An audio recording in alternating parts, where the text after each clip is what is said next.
Welcome, Mr. Ramsay, to Thank Sweden. So, first time in Sweden, I heard. Yep, first time in Sweden. Very happy to be here. We have nearly 12 Swedish chefs cooking with us back in London. So every time they ask me, come on, when are you going back to Sweden? When you want to go and see my country? So, yeah, beautiful. I'm very happy to be here. So that means that you have full control of the Swedish cuisine as well as the French?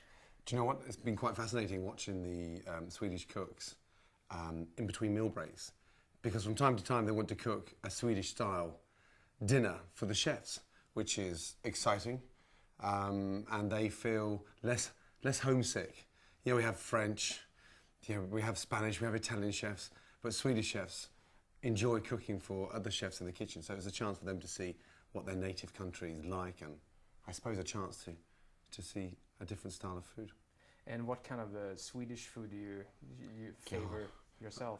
Lots of fish, soused, pickled herrings, and lots of sort of ragu, rich, almost like a sort of beef bourguignon, but done a lot slower, with pork as well. So I suppose they're putting a modern interpretation on that as well, and giving a modern twist to something old-fashioned. Very similar to what we experienced, I'd say minimum 10 years ago. We had a very bad reputation in the UK for food. I mean, very bad. So it was down to a lot of young chefs leaving England, travelling across Spain, Italy, France, as far as Australia, and coming back with a source of inspiration. So I'm not saying that we're the best in Europe, but we're certainly in the top 5, definitely. So that brings me into how you got into food, because from what I heard, you started out as a football player. Yes. And then you traveled, you left England and started. And how can you tell us something about that? Yeah, I mean, food was never my first love. Soccer was... Like all English? Yeah, like everybody that grows up in Scotland and England. Oh, sorry, yeah. So, big rivalry. Yeah. I suppose it's a bit like Sweden and Norway. In the final of the World Cup, it's like Scotland and England, so football was my first passion. Sadly, I had a really bad injury at the age of 17. I smashed my cartilage and tore a cruciate ligament. I got released. What do you do? At the age of 17, do you become bitter and start thinking what would happen if it's a very small world that means a lot? So I went and done a sort of like a catering basic course. And the idea behind the course was to disappear and travel. So I got involved with cooking from a very early age, but it wasn't the sort of chef line that I wanted to do. It was just I wanted to travel, to get away from the hurt, I suppose.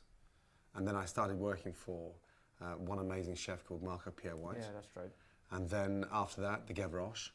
And then at 21, I thought, well, let's get out of here. Let's go and travel. Very few jobs in the world can allow you to learn and travel and get paid for it at the same time. You didn't get paid much. All I wanted was my keep, accommodation. That's all I needed, because you're learning so much every day. Every day is a new challenge. And then even on my day off, because Paris was a very expensive place to live, I used to take one day off maximum, and then the other day I'd go work in a brasserie or a cafe to learn how to speak fluent French. So I came back to my job on a Monday morning with a French accent, and it was a chance to grow up quickly, establish a character, and you're insecure when you arrive in a city at 21. You've got no money, you can't speak the language, you're homesick, you're still thinking about football, but you're passionate about food. So it's a very strange place to be in, but I'd never change it for the world. So when did you get the feeling that cooking and this is what I'm really good at? When did that occur?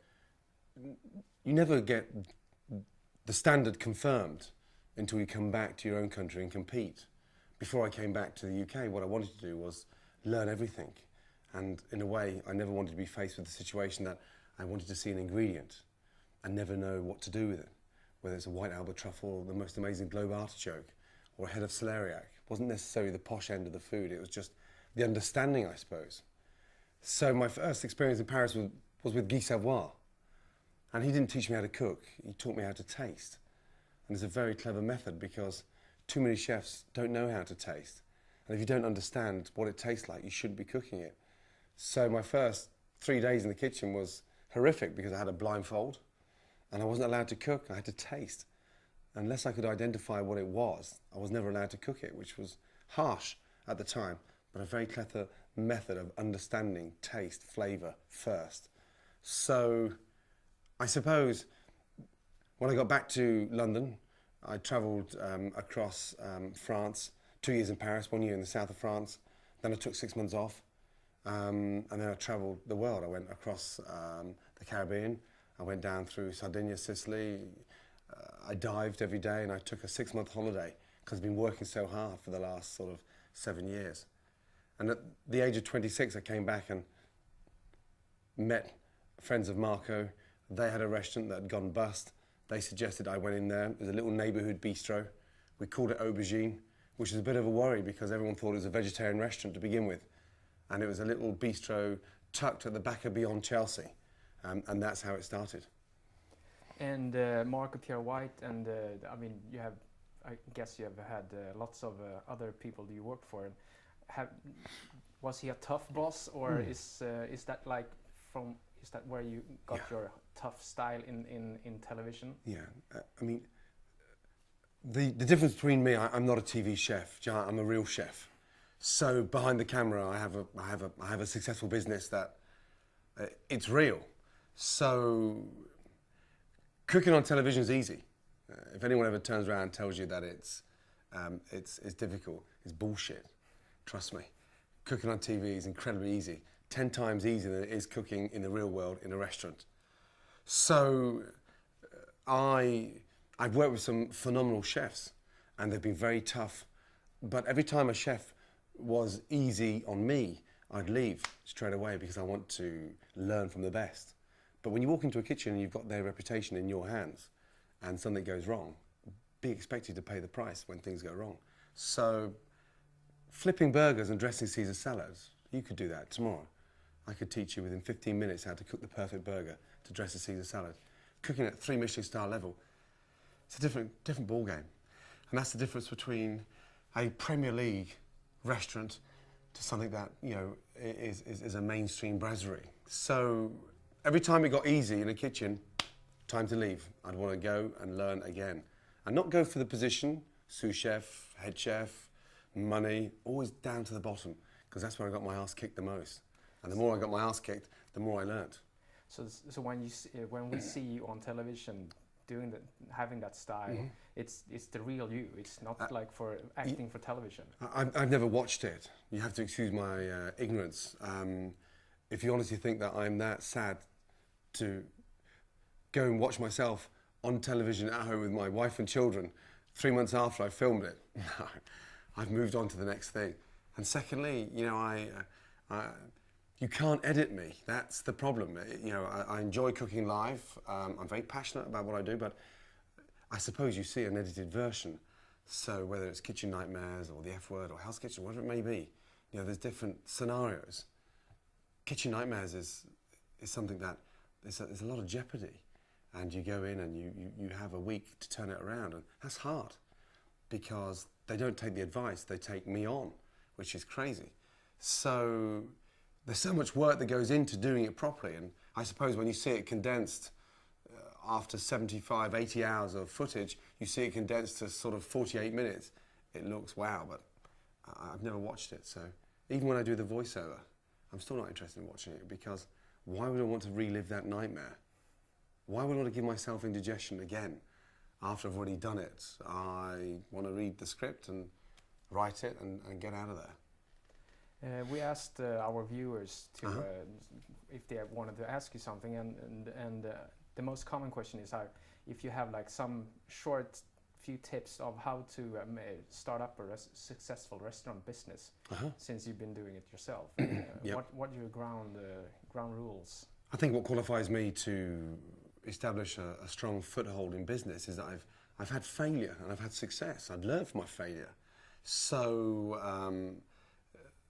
the secret in business is to start small, become consistent, and make sure Monday is exactly the same as Friday and Wednesday is exactly the same as Thursday.